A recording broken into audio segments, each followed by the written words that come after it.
Debate വിത്ത് സ്മൃതി പരുത്തിക്കാട്.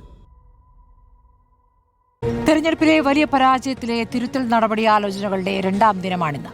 നേതാക്കളുടെ ധാർഷ്ട്യം പ്രധാന പരാജയ കാരണമെന്ന വിലയിരുത്തൽ താഴെത്തട്ടു മുതൽ കേട്ട ശേഷമുള്ള ആലോചനകളാണ് CPM കേന്ദ്ര കമ്മിറ്റിയിൽ നടക്കുന്നത്. പ്രതികരണങ്ങളിലെ വ്യത്യസ്തത കൊണ്ട് കേരളത്തിൽ നിന്നുള്ള കേന്ദ്ര കമ്മിറ്റി അംഗങ്ങൾ വാർത്ത സൃഷ്ടിച്ചു തുടങ്ങിയിട്ട് ദിവസങ്ങളായി. വിഴിഞ്ഞം ഓഹരി കൈമാറ്റ വിഷയം ആയുധമാക്കിയപ്പോൾ എന്നിലൂന്നണം എന്നതിൽ നേതാക്കൾക്കുള്ള ഭിന്നസ്വരം ഡൽഹിയിലെത്തിയ നേതാക്കളിലും കണ്ടു. MSC കമ്പനിയുടെ കുത്തകയിലുണ്ടായിരുന്ന പിണറായി വിജയന്റെ ആശങ്ക TP രാമകൃഷ്ണനിൽ കണ്ടില്ല.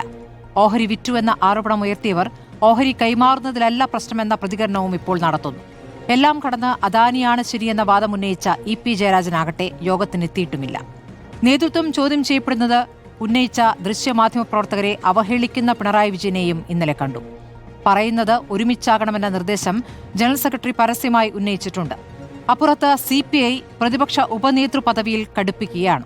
ഉപനേതൃ പദവി അടഞ്ഞ അധ്യായമെന്ന് പറഞ്ഞ പിണറായിയോട് എല്ലാം ഒറ്റ പാർട്ടിക്കെന്നതിന് മാറ്റം വേണമെന്ന് ബിനോയ് വിശ്വം കണിശമായി പറയുമ്പോൾ എന്താകും മാറ്റം? മാറ്റം സാധ്യമോ എന്നതാണ് ചോദ്യം.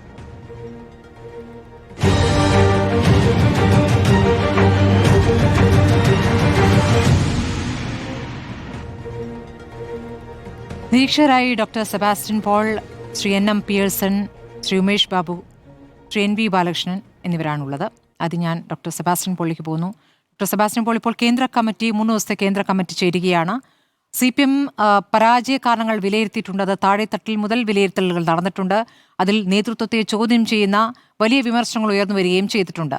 ഈ കേന്ദ്ര കമ്മിറ്റിയിൽ വലിയ ആലോചനകളും വലിയ തീരുമാനങ്ങളും അങ്ങ് പ്രതീക്ഷിക്കുന്നുണ്ടോ? അല്ല, CPM-ന്റെ കേന്ദ്ര കമ്മിറ്റി എന്ന് പറയുമ്പോൾ അവിടെ വലിയ തീരുമാനങ്ങൾ, പാർട്ടിക്ക് ഗുണകരമായ തീരുമാനങ്ങൾ ഉണ്ടാകേണ്ട സ്ഥലം തന്നെയാണ്. പണ്ടൊക്കെ അങ്ങനെ ഉണ്ടായിട്ടുള്ള അവസരങ്ങൾ നമ്മുടെ ഓർമ്മയിലുമുണ്ട്. പക്ഷെ ഇപ്പോൾ ഈ കേന്ദ്ര കമ്മിറ്റി എന്ന് പറയുമ്പോൾ, കേന്ദ്ര കമ്മിറ്റി എന്നല്ല പാർട്ടിയുടെ ഏത് ഉന്നത സമിതി ആണെങ്കിലും അവിടെ നിന്ന് പ്രത്യേകിച്ച് ഒന്നും പ്രതീക്ഷിക്കേണ്ടതില്ലാത്ത അവസ്ഥയിൽ കാര്യങ്ങൾ എത്തിയിരിക്കുകയാണ്. ഇപ്പോൾ ഏത് വിഷയം, വിഴിഞ്ഞം ഉൾപ്പെടെ ഏത് വിഷയത്തിനും പാർട്ടിക്കകത്ത് വ്യത്യസ്തമായ അഭിപ്രായങ്ങൾ ഉണ്ടാകുന്നതിനെ സ്വാഗതം ചെയ്യുന്നയാളാണ് ഞാൻ. വ്യത്യസ്തമായ അഭിപ്രായങ്ങൾ ഉണ്ടാകണം.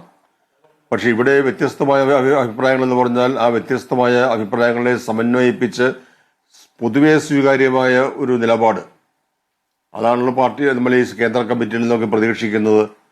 അത് ഉണ്ടാകുമോ എന്ന കാര്യത്തിൽ എനിക്ക് സംശയമുണ്ട്. ഇവിടെ ഈ ഒരു വിഷയം കിട്ടിയിരിക്കുന്നു. ആ വിഷയത്തിലെ വ്യത്യസ്തമായ അഭിപ്രായ പ്രകടനങ്ങളുടെ പേരിൽ പാർട്ടിയിൽ ഭിന്നിപ്പ് എന്നോ വിയോജിപ്പ് എന്നോ ഒക്കെയുള്ള കാര്യങ്ങളും ചുമത്തിയുള്ള ചർച്ചകളൊക്കെ നടക്കുന്നു. അതിൽ നിന്നും ഫലപ്രദമായി നേരിടുന്നതിന് കഴിയാത്ത നിർജീവമായ ഒരവസ്ഥയിൽ പാർട്ടി എത്തിയിരിക്കുന്നു. ഇന്നിപ്പോൾ പാർട്ടിയുടെ ജനറൽ സെക്രട്ടറിയുടെ സംസാരം കേട്ടതിന് ശേഷവും നമുക്ക് വലിയ പ്രതീക്ഷയൊന്നും തോന്നുന്നില്ല. ഇതിനു മുൻപ് വളരെ പ്രഗത്ഭരായ ജനറൽ സെക്രട്ടറിമാർ പ്രതിസന്ധി ഘട്ടങ്ങളിൽ പാർട്ടിയെ എപ്രകാരമാണ് നയിച്ചു കൊണ്ടുപോയത്, എപ്രകാരമാണ് പാർട്ടി സഖാക്കൾക്ക് ഉന്മേഷവും പ്രതീക്ഷയും നൽകിയിട്ടുള്ളത് എന്നൊക്കെ നമ്മുടെ മുന്നിൽ ഉദാഹരണങ്ങളുണ്ട്. പക്ഷെ ഇപ്പോൾ അങ്ങനെ ഒരു അവസ്ഥ കാണുന്നില്ല. വലിയ ഒരു പരാജയം സംഭവിച്ചു. അത് അപ്രതീക്ഷിതമാണ്.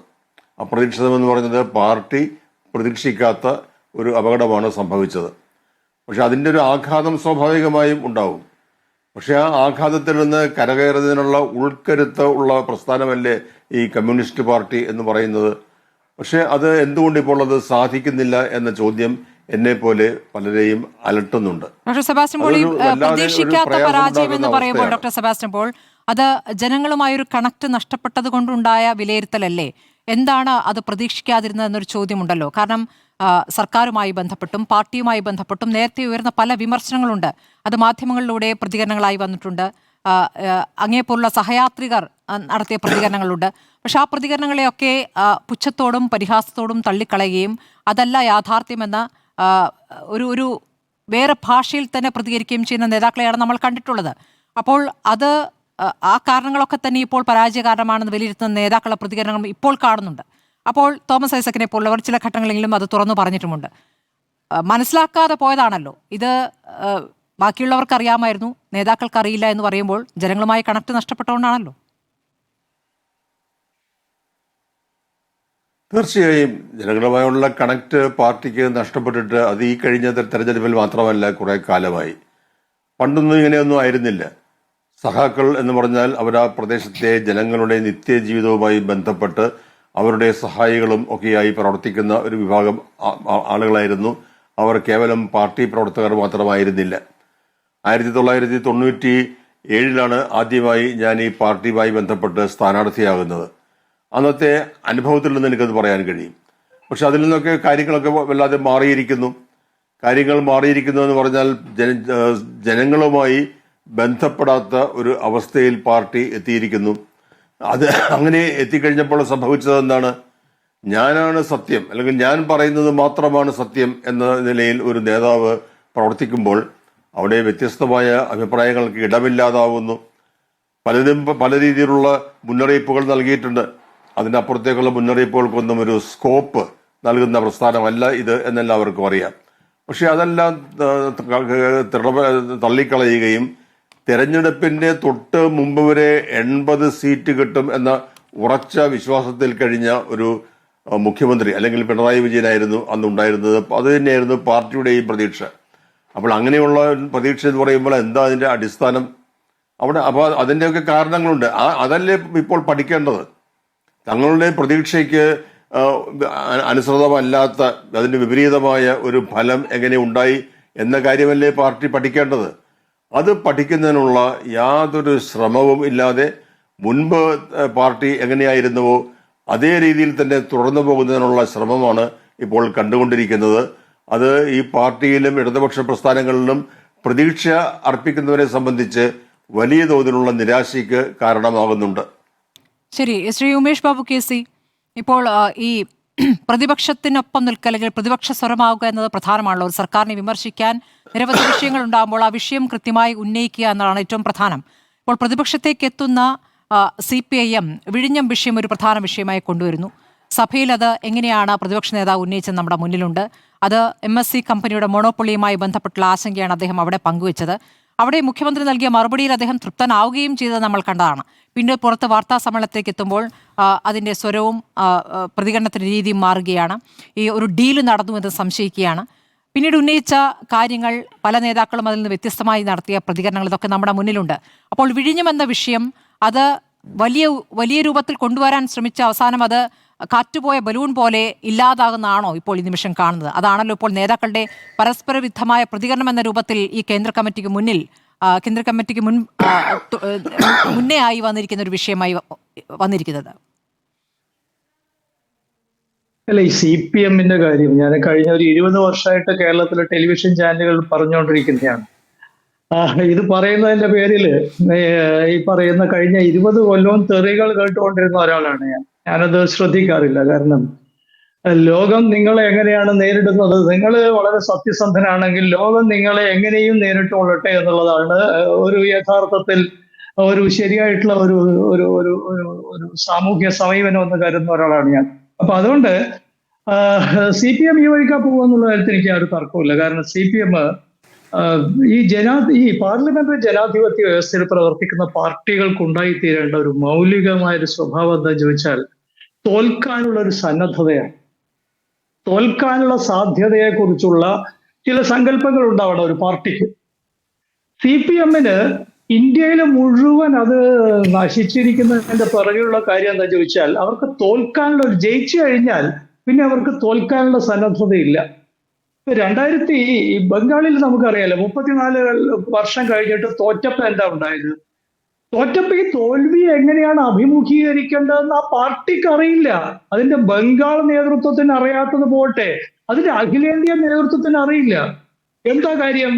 അതിന് അഖിലേന്ത്യാ നേതൃത്വം എന്ന് പറഞ്ഞിട്ടൊരു സാധനം ഈ കഴിഞ്ഞ ഒരു 25 കൊല്ലമായിട്ടില്ല.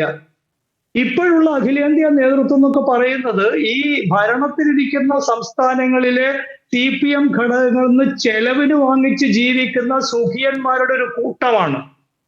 ഞാനിത് ഒരു ആരോപണമായിട്ട് ഉന്നയിക്കുന്നതല്ല, ഒരു വസ്തുതയായിട്ട് ഉന്നയിക്കുന്നതാണ്. അതിന്റെ വിശദാംശങ്ങളിലേക്ക് ഞാൻ കടക്കാൻ ഇപ്പൊ ഈ ചെറിയ സമയത്ത് സാധ്യമല്ല. വേണമെങ്കിൽ നമുക്ക് അത് ചർച്ച ചെയ്യാവുന്നതാണ്.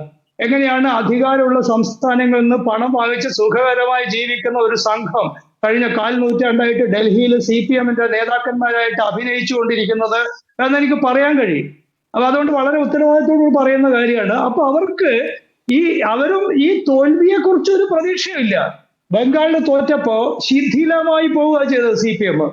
ശിഥിലമായി 34 വർഷം ഭരിച്ച പാർട്ടി, ഇന്ത്യയിൽ ഏറ്റവും കൂടുതൽ ലക്ഷക്കണക്കിനാണ് ഈ പാർട്ടി അംഗങ്ങൾ ഉണ്ടെന്ന് പറഞ്ഞ് നടന്നിരുന്ന ഒരു പാർട്ടിയുടെ ഇപ്പോഴത്തെ സാഹചര്യം, അല്ലെങ്കിൽ കഴിഞ്ഞ 15 വർഷത്തെ സാഹചര്യം നമ്മൾ കാണുന്നുണ്ട്.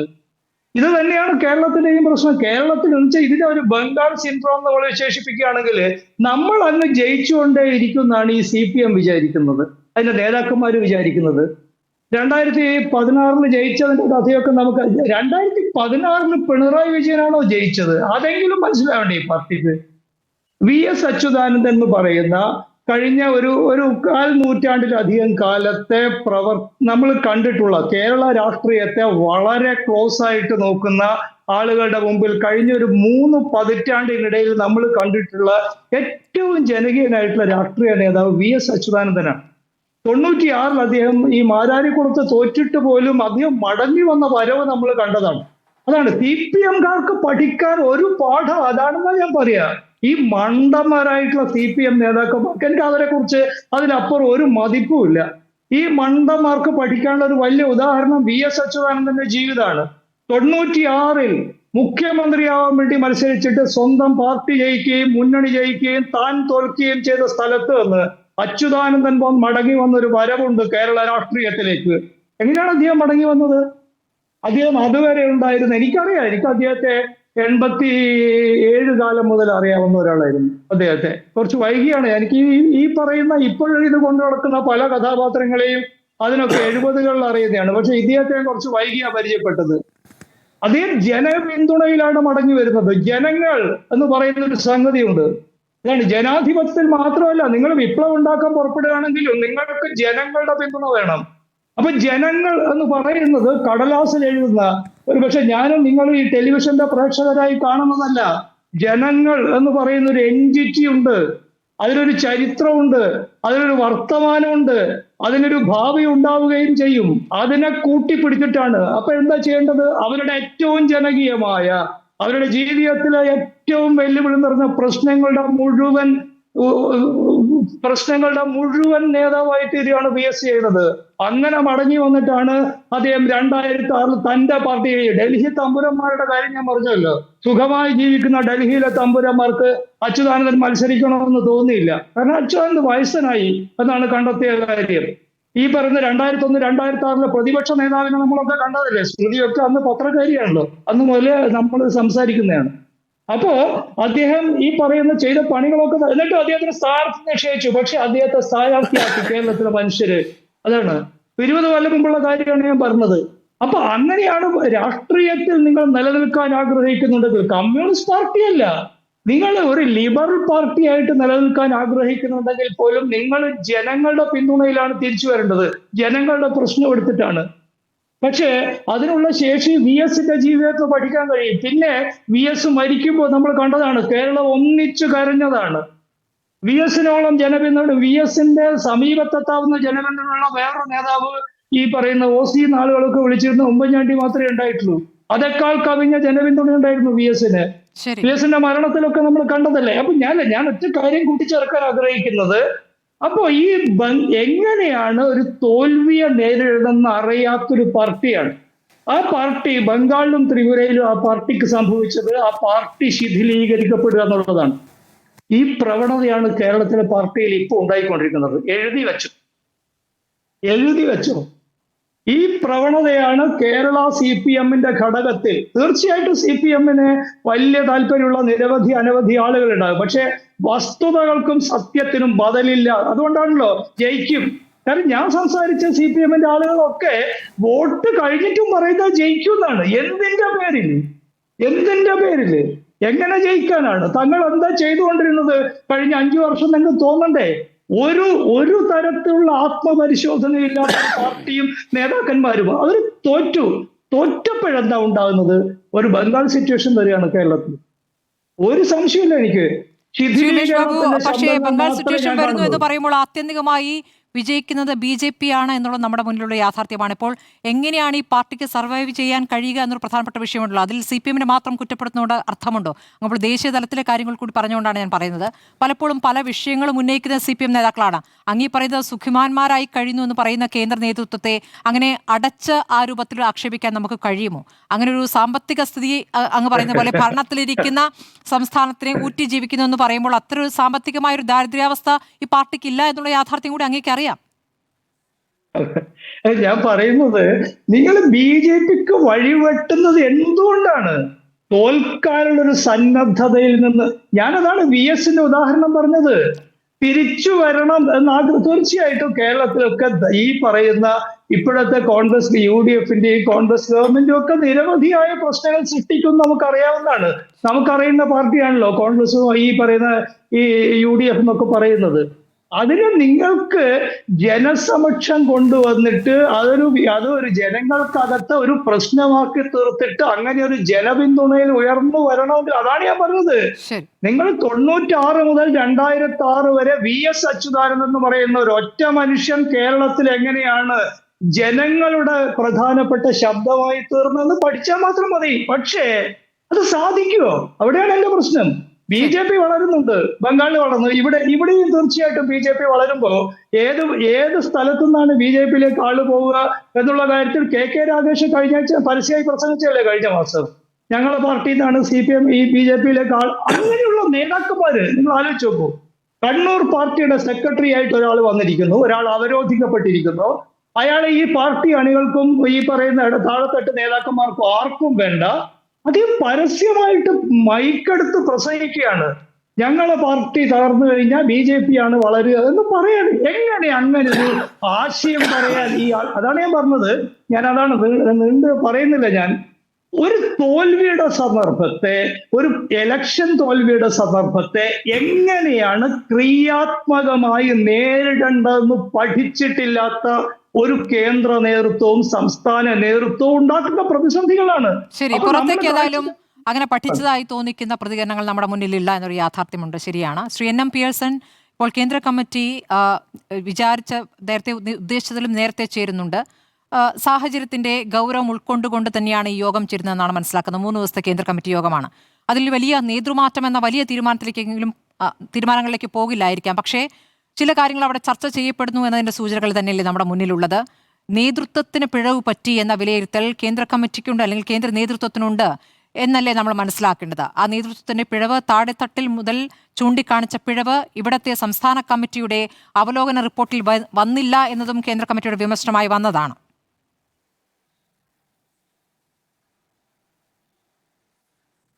അല്ല, കേന്ദ്ര കമ്മിറ്റി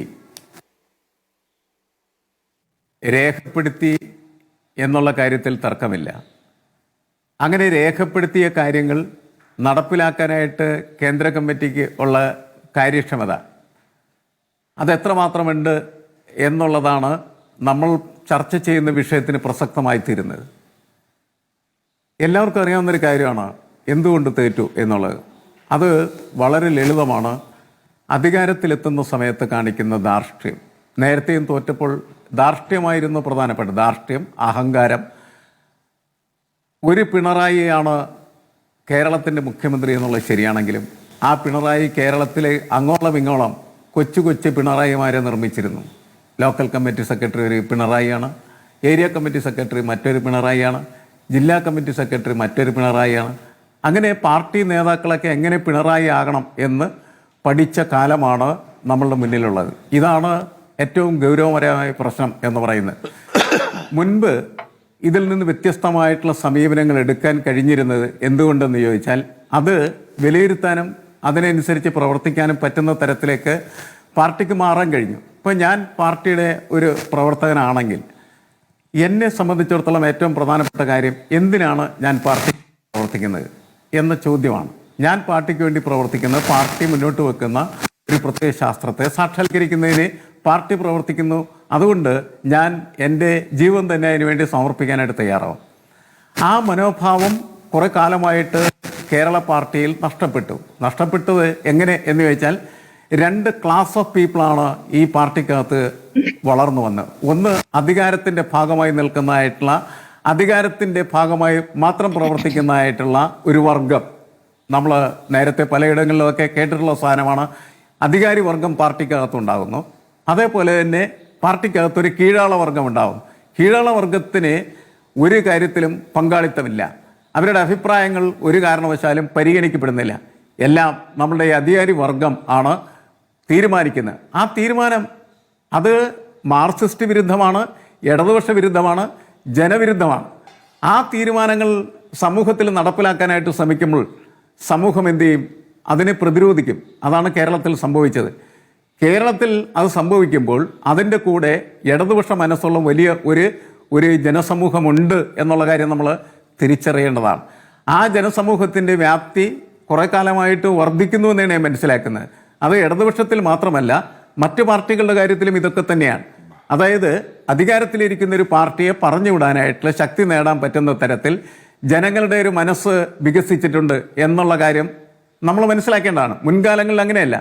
പാർട്ടിയുടെ വോട്ടുകൾ എന്ന് പറയുന്ന ഒരു വലിയ സോഴ്സ് ഉണ്ടായിരുന്നു, എല്ലാ പാർട്ടികൾക്കും അത് ഉണ്ടായിരുന്നു. ഇന്ന് ഈ പാർട്ടി സോഴ്സിൻ്റെ വോട്ടെന്ന് പറയുന്ന ഒരു അടിമ മനസ്ഥിതിയോടെ നിർവഹിക്കപ്പെടുന്നതായിട്ടുള്ള വോട്ടുകൾക്ക് പുറത്ത് അതിനെതിരെ പ്രവർത്തിക്കാൻ പറ്റുന്ന തരത്തിലുള്ള വലിയ ഒരു വോട്ട് ബാങ്ക് തന്നെ ഡെവലപ്പ് ചെയ്ത് വരുന്നു എന്നുള്ളതാണ്.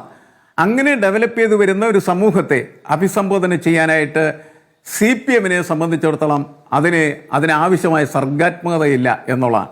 ഇപ്പോൾ ഉമേഷ് ബാബു ഈ മണ്ടന്മാർ എന്ന് വിളിച്ചു, ആ വാക്കല്ല ഞാൻ ഉപയോഗിക്കുന്നതെങ്കിൽ പോലും ബൗദ്ധികമായ വലിയ ഒരു പരാജയം CPM നേരിടുന്നു എന്നാണ് ഞാൻ മനസ്സിലാക്കുന്നത്. നമുക്കൊരു നേതാവിനെ, നമ്മൾ പിണറായിയെ മാറ്റണം, മറ്റൊരു നേതാവിനെ നമുക്ക് പെട്ടെന്നിങ്ങനെ നോക്കിയാൽ സ്മൃതി കാണാൻ പറ്റില്ല. കാണാൻ പറ്റുന്ന തരത്തിൽ ദൃശ്യപരതയുടെ ഒരു വ്യൂവിലേക്ക് അവർ വരുന്നില്ല. വരാൻ ആരുമില്ലാത്ത തരത്തിലേക്ക് അത് പരുവപ്പെട്ടു പോയി എന്നുള്ളത് പ്രധാനപ്പെട്ടതാണ്. നിങ്ങൾ പിണറായിയെ മാറ്റും, അതിന് പകരം ഒരു നേതാവിനെ വെക്കും എന്ന് പറഞ്ഞ് ഇന്ന നേതാവ്, അതാണ് അതെ, വരാൻ അനുവദിക്കാതിരിക്കുന്നത് തന്നെയാണ് പ്രധാനപ്പെട്ടത്. വരാൻ അനുവദിക്കാതിരിക്കുന്ന സമയത്ത് ശേഷിയുള്ള മനുഷ്യരൊക്കെ അവരുടെ പണി നോക്കിപ്പോവും. അടിമം പണി ചെയ്ത് അതിനൊപ്പം നിൽക്കാൻ പറ്റുന്ന ആളുകൾ ആ കൂട്ടത്തിൽ നിൽക്കുകയും അവർ ഇപ്പോൾ KK രാഗേഷിനെയൊക്കെ എങ്ങനെയാണ് നമ്മൾ ഈ കണ്ണൂർ എന്ന് പറയുന്ന പ്രദേശത്തിലെ പാർട്ടിയുടെ ജില്ലാ സെക്രട്ടറി ആയിട്ട് തിരഞ്ഞെടുക്കുക എന്ന് പറയുന്നത് എനിക്ക് തോന്നുന്നില്ല. അവിടുത്തെ സഹാക്കൾക്ക് അത് പൂർണ്ണമായിട്ട് ഉൾക്കൊള്ളാനായിട്ട് കഴിയും എന്ന് തോന്നുന്നില്ല. തങ്ങൾക്കൊപ്പം നിന്ന്, തങ്ങളുടെ ചോരക്കൊപ്പം നിന്ന്, തങ്ങളുടെ ആശയത്തിനൊപ്പം നിന്ന്, പ്രത്യയശാസ്ത്രത്തിനൊപ്പം നിന്ന് പോരാടാൻ കഴിയുന്ന ഒരു ധീരനായ മനുഷ്യനെയാണ് അവിടുത്തെ പാർട്ടി സഹാക്കൾ ആവശ്യപ്പെടുന്നത്. അത്തരത്തിലൊരു ആളെ പാർട്ടിക്ക് സംഭാവന ചെയ്യാൻ കഴിയുന്നില്ലെങ്കിൽ ആളുകൾ നിരാശരായി ആളുകൾ പണിക്ക് പോകില്ല. അതല്ലേ സംഭവിക്കുന്നത്. പയ്യന്നൂരത്തെ സംഭവം അതല്ലേ. ഒരു അഴിമതിക്കാരനായിട്ടുള്ള MLA വീണ്ടും മത്സരിപ്പിക്കരുതെന്ന് പറഞ്ഞ സമയത്ത് പാർട്ടി നേതൃത്വം മത്സരിപ്പിച്ചു. ജനങ്ങൾക്ക് പിന്നെ എന്താണ് ചെയ്യാനായിട്ട് കഴിയുന്നത്? എങ്കിൽ നീക്ക് നിന്റെ പണി നോക്കി പോടാ എന്ന് പറയാൻ പറ്റുന്ന തരത്തിലൊക്കെ മനസ്സവർക്കുണ്ടാകുകയും അവർ ഉപേക്ഷിക്കുകയും ചെയ്യുന്നുള്ളതാണ്. ഈ ഉപേക്ഷിച്ച് പോക്കാണ് പാർട്ടിയെ ശിഥിലീകരിക്കുന്നത്. നേരത്തെ ബംഗാളിൽ ശിഥിലീകരിച്ചെന്ന് പറഞ്ഞല്ലോ. ആ ശിഥിലീകരണത്തിന്റെ അടിത്തറ എന്ന് പറയുന്നത് എന്തിന് ഇതിനു വേണ്ടി പ്രവർത്തിക്കണം എന്ന ചോദ്യം ഉയരും. അതിന് ഉത്തരം കൊടുക്കണം. പണ്ടായാലും ധാർമ്മികത ഉണ്ടായിരുന്നു. പരാജയശേഷം തിരുത്തലിനുള്ള സന്നദ്ധത കാണിക്കുന്നതിന്റെ എന്തെങ്കിലും സൂചന, ഏതെങ്കിലും നേതാക്കളുടെ പ്രതികരണങ്ങൾ അങ്ങേക്ക് കാണാനായോ? ഇപ്പോൾ കേന്ദ്ര കമ്മിറ്റിയിലെത്തിയ പിണറായി വിജയൻ തന്നെ മാധ്യമങ്ങൾ ചോദിക്കുന്ന ചോദ്യങ്ങൾ ഇഷ്ടപ്പെട്ടിട്ടില്ല. അതായത് നേതൃത്വത്തിന്റെ പിഴവുമായി ബന്ധപ്പെട്ട ചോദ്യമായിരുന്നു. അതാണ് അദ്ദേഹത്തെ രോഷാകുലനാക്കിയത്. അപ്പോൾ ഇങ്ങനെയുള്ള പ്രതികരണങ്ങൾ അത് മുൻപും അങ്ങനെയായിരുന്നു, ഇപ്പോഴും അങ്ങനെയാണ്. അപ്പോൾ ഒരു നേതാവ് മാറില്ല എന്നതിന്റെ കൃത്യമായ സൂചനയായിട്ടല്ലേ നമ്മൾ അതിനെ കാണേണ്ടത്? അല്ല, മാറില്ല എന്നുള്ളത് ജനങ്ങൾ മനസ്സിലാക്കിയതുകൊണ്ടാണ് നീ മാറി നിൽക്ക്, വഴിയിൽ നിൽക്ക് എന്ന് അവർ നേതാക്കളോട് പറഞ്ഞ ഒരു വഴിയിലാണ് ഇപ്പോൾ. മനസ്സിലായില്ലേ? ഇവർക്കത് മനസ്സിലാവില്ല എന്ന് പറഞ്ഞാൽ കുറേ കഴിയുന്ന സമയത്ത് ഇപ്പോഴുള്ള സ്ഥാനത്ത് പോലും അവർക്ക് ഇരിക്കാനായിട്ട് പറ്റാതെ വരും. അങ്ങനെ മാത്രമേ അവർ പെരുമാറുകയും പ്രവർത്തിക്കുകയും ചെയ്യുള്ളൂ എന്ന് പറഞ്ഞാൽ ജനങ്ങൾ ഉപേക്ഷിക്കത്തുള്ളൂ. ജനങ്ങൾക്ക് എത്ര കാലം മീറ്റിങ്ങുകൾ ചുമക്കാനായിട്ട് പറ്റും? അതല്ലേ പ്രധാനപ്പെട്ട പ്രശ്നം. ഇവരെല്ലാം ഒരേ ടൈപ്പാണ്. നമുക്കൊരൊറ്റ നേതാവിനെ ചെറുപ്പക്കാരിൽ നിന്ന് പെറുക്കിയെടുത്തിട്ട് ഇവൻ കൊള്ളാം എന്ന് പറയാനില്ല. കാരണം അവനൊക്കെ തന്നെ അവർക്ക് ജോലി എന്ന് പറഞ്ഞാൽ എങ്ങനെ അധികാരത്തിൽ കയറാൻ പറ്റും, അതിനെ അടുത്ത് നിൽക്കുന്നവനെ അതിനെ വെട്ടിയില്ലാണ്ടാക്കാൻ പറ്റും. അങ്ങനെ അടുത്ത് നിൽക്കുന്ന സഖാവിനെ വെട്ടി നശിപ്പിച്ച് വഴി ക്ലിയറാക്കി മുന്നോട്ട് പോകുന്ന ആളുകളാണ് ഇതിൻ്റെ ചെറുപ്പക്കാരായിട്ടുള്ള നേതാക്കളായിട്ട് നമ്മുടെ മുന്നിൽ വരുന്നത്. എങ്ങനെയാണ് ഇവർ നേരാവുക? ഇവർക്ക് നേരാവാനായിട്ട് യാതൊരു സാധ്യതയുമില്ല. ഈ കഴിഞ്ഞ ദിവസം ഇപ്പോൾ മാധ്യമങ്ങളോട് എന്തിനാണ് അങ്ങനെ പെരുമാറുന്നത്? മാധ്യമങ്ങളോട് പെരുമാറേണ്ട കാര്യമില്ല. അത് വേണമെങ്കിൽ ചിരിച്ചുകൊണ്ടൊക്കെ പറയാം. പക്ഷെ മാറില്ല എന്ന് തീരുമാനിച്ചാൽ ഈ എന്താണ് മർക്കട മുഷ്ടിയുടെയും അതേപോലെ മുരടൻ സ്വഭാവത്തിൻ്റെയും ആ മുരടൻ മുഖത്തിൻ്റെയും മാറ്റം എന്ന് പറയുന്നത് കേരളത്തിന് ആവശ്യമാണെന്ന് പാർട്ടിക്ക് തോന്നണ്ടേ? പാർട്ടിക്ക് തോന്നണ്ടേ പാർട്ടി വേറൊരാളെ നേതാവായിട്ട് തിരഞ്ഞെടുക്കണ്ടേ? അങ്ങനെ മാറ്റം വരുന്നുണ്ട്. എന്ത് പ്രതീക്ഷയാണ് ഇദ്ദേഹത്തിൽ നിന്ന് ആളുകൾക്ക് പുതുതായിട്ടുണ്ടാക്കാൻ കഴിയും? ഇയാൾ മാറി ശരിയായി വന്നിട്ട് കാര്യങ്ങളൊക്കെ ശരിയാക്കാൻ പറ്റുമെന്നാണ് വിശ്വസിക്കുന്നത്. മാത്രമല്ല, ഇത് ഞാൻ കാണുന്നത് ഇത് ഈ പാർട്ടിയെ മാത്രം ബാധിക്കുന്ന ഒരു പ്രശ്നമായിട്ട് വരും. കേരളത്തിലെ എല്ലാ രാഷ്ട്രീയ നേതാക്കളുടെ സ്വഭാവം ഈ സൈസായി രൂപപ്പെട്ടുകൊണ്ടിരിക്കുകയാണ് ചെയ്യുന്നത്. പിണറായിക്ക് പകരം പിണറായി എന്ന് പറയുന്ന തരത്തിൽ മറ്റു പാർട്ടികളുടെ നേതാക്കളും അങ്ങനെ ആകാനായിട്ട് ആഗ്രഹിച്ചുകൊണ്ടിരിക്കുകയാണ് ചെയ്യുന്നത്. എങ്ങനെ അദ്ദേഹത്തെ പോലെ പ്രവർത്തിക്കാൻ പറ്റും? അതേതാണ്ട് വലിയ സംഭവമാണെന്നാണ് എല്ലാ ആളും വിചാരിച്ചുകൊണ്ടിരിക്കുന്നത്. ഞാൻ നേരത്തെ പറഞ്ഞാൽ ഓരോ കൊച്ചു പിണറായിയും എല്ലാ സ്ഥലത്തും ഈ പാർട്ടി നിർമ്മിച്ച പാർട്ടിയിൽ മാത്രമല്ല മറ്റു പാർട്ടികളിലും ഇതൊക്കെ തന്നെയാണ് ചെയ്തുകൊണ്ടിരിക്കുന്നത്. അത് വളരെ അപകടകരമായിട്ടുള്ള ഒരു സ്വാധീനമാണ്, വളരെ ഡേഞ്ചറസ് ആയിട്ടുള്ള ഇൻഫ്ലുവൻസ് ആണ്. ആ ഡേഞ്ചറസ് ഇൻഫ്ലുവൻസിനെ അടിച്ചു പൊളിക്കാനായിട്ടുള്ള മാർഗം എന്ന് പറയുന്നത് ജനങ്ങൾ ഇപ്പോൾ കാണിച്ചിരിക്കുന്നതായിട്ടുള്ള മാർഗമാണ്. തിരുത്തണമെങ്കിൽ തിരുത്താൻ പറ്റുന്ന രീതിയിൽ പ്രവർത്തിക്കണം. വീണ്ടും എന്തിവർ കാണിച്ചുകൊണ്ടിരിക്കുന്നത്? എവിടെയാണ് ഇവിടെ പ്രതിപക്ഷമുള്ളത്?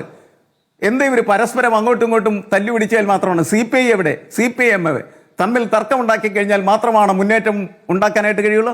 എൻറ്റിറ്റി നിശ്ചയിക്കുന്നത്, ഒരു പാർട്ടിയുടെ ഐഡന്റിറ്റി നിശ്ചയിക്കുന്നത് ഇങ്ങനെയുള്ള തർക്കങ്ങൾ മൂലമാണോ എന്നുള്ളതൊക്കെ പരിശോധിക്കപ്പെടേണ്ട കാര്യം. ശ്രീ ബാലകൃഷ്ണൻ, ഇപ്പോൾ പാർട്ടി എന്ന നിലയ്ക്കും ഇടതുപക്ഷം മുന്നണി എന്ന നിലയ്ക്കും നേരിടുന്ന ചില പ്രശ്നങ്ങളുണ്ട്. ഇപ്പോൾ കേന്ദ്ര കമ്മിറ്റി അവിടെ അപ്പുറത്ത് ചേരുമ്പോൾ LDF ചേർന്നിട്ടില്ല. തെരഞ്ഞെടുപ്പ് പരാജയത്തിന് ശേഷം ഒരു തവണയാണ് യോഗം ചേർന്നത്. അത് തന്നെ പരാജയം കൂടുതൽ വിലയിരുത്താൻ ഓരോ പാർട്ടികളും അവരവരുടെ നിലയ്ക്ക് വിലയിരുത്തിയ ശേഷം നമുക്ക് വീണ്ടും ചേരാമെന്ന് പറഞ്ഞ കഴിഞ്ഞ മാസം 15-നാണ്. ഇപ്പോൾ 1.5 മാസം പിന്നിടുകയാണ്. യോഗം ഇതുവരെ ചേർന്നിട്ടില്ല. ഇപ്പോൾ പ്രതിപക്ഷ നേതൃപദവിയുമായി ബന്ധപ്പെട്ട് പരസ്യ പ്രതികരണത്തിലേക്ക് ബിനോയ് വിശ്വം വന്നതും നമ്മൾ കണ്ടു. അതിനു മുമ്പ് പിണറായി വിജയൻ അക്കാര്യത്തിൽ പറഞ്ഞ പ്രതികരണം കണ്ടു. അപ്പോൾ ആകെക്കൂടി പ്രതിപക്ഷം ദുർബലമാകുന്ന ഒരു അവസ്ഥയാണോ നമ്മുടെ മുന്നിലുള്ളത്?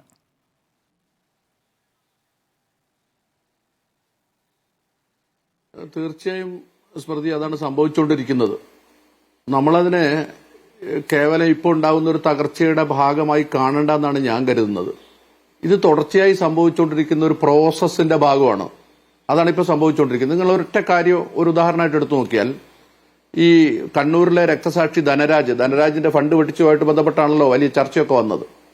ആ ധനരാജിന്റെ രക്തസാക്ഷി ദിനവുമായിട്ട് കണ്ണൂർ ജില്ലാ സെക്രട്ടറി KK രാഗേഷ്, അതുപോലെ തന്നെ TI മധുസൂദനൻ, രണ്ടുപേര് 2 പോസ്റ്റ് സാമൂഹ്യ മാധ്യമങ്ങളിലിട്ടു, ഫേസ്ബുക്കിലിട്ടു. നിങ്ങൾ ആ പോസ്റ്റിന്റെ അടിയിലൊന്ന് പോയി നോക്കൂ. ആ പോസ്റ്റിന്റെ അടിയിൽ ആളുകൾ, കണ്ണൂർ ജില്ലയിലെ പാർട്ടി സഖാക്കൾ നടത്തിക്കൊണ്ടിരിക്കുന്ന പ്രതികരണങ്ങൾ നിങ്ങൾ കണ്ടാൽ നമ്മളൊരു പക്ഷെ അത്ഭുതപ്പെട്ടു പോകും. അത്രയും രൂക്ഷമായിട്ടാണ് ഇന്നലെയും ഒക്കെ ആയിട്ട് അതിരൂക്ഷമായിട്ടുള്ള വിമർശനങ്ങൾ KK രാഗേഷിനെതിരായിട്ട്, അതുപോലെ തന്നെ ഇയാൾക്കെതിരായിട്ട് നടത്തിക്കൊണ്ടിരിക്കുകയാണ് ചെയ്തുകൊണ്ടിരിക്കുന്നത്. ഈ TI മസൂദിനെതിരെ നടത്തിക്കൊണ്ടിരിക്കുകയാണ് ചെയ്യുന്നത്. അതിനർത്ഥം എന്താണ്? താഴത്തെ കണ്ണൂർ പോലൊരു സംസ്ഥാനത്തിൽ ഈ കേരളത്തിലെ പാർട്ടിയുടെ മസ്തകമാണ് കണ്ണൂർ എന്നാണല്ലോ CPM കാലാകാലമായിട്ട് അവകാശപ്പെട്ടുകൊണ്ടിരിക്കുന്നത്. അങ്ങനത്തെ ഒരു ജില്ലയിൽ ഒരു കഴിഞ്ഞ ഏതാനും വർഷം മുമ്പത്തെ ഒരു അനുഭവം എടുത്താൽ പാർട്ടി ജില്ലാ സെക്രട്ടറിക്കെതിരായിട്ടോ പാർട്ടിയുടെ ഒരു MLAക്കെതിരായിട്ടോ സംസാരിക്കാൻ പാർട്ടി അനുഭാവികൾക്ക് അല്ലെങ്കിൽ പാർട്ടി പ്രവർത്തകന്മാർക്ക് ധൈര്യം ഉണ്ടാവുമോ? ഇപ്പോൾ ധൈര്യം വന്നിരിക്കുന്നു. ആളുകൾ അതിനിശ്ചിതമായ വിമർശനം നടത്തിക്കൊണ്ടിരിക്കുന്നു. ഇത് കണ്ണൂർ ജില്ലയിൽ മാത്രം ഉണ്ടാകുന്ന ഒരു സംഭവമായിട്ട് നമ്മൾ എടുക്കണ്ട. ലോക കമ്മ്യൂണിസ്റ്റ് പ്രസ്ഥാനത്തിന്റെ ചരിത്രം എടുത്ത് പരിശോധിച്ച് നോക്കിയാൽ നമ്മൾ ചെക്കോസ്ലോവാക്യയിലെ പാർട്ടിയുടെ തകർച്ചയുടെ കാലത്ത് നമ്മൾ കേട്ടൊരു കാര്യമുണ്ട്.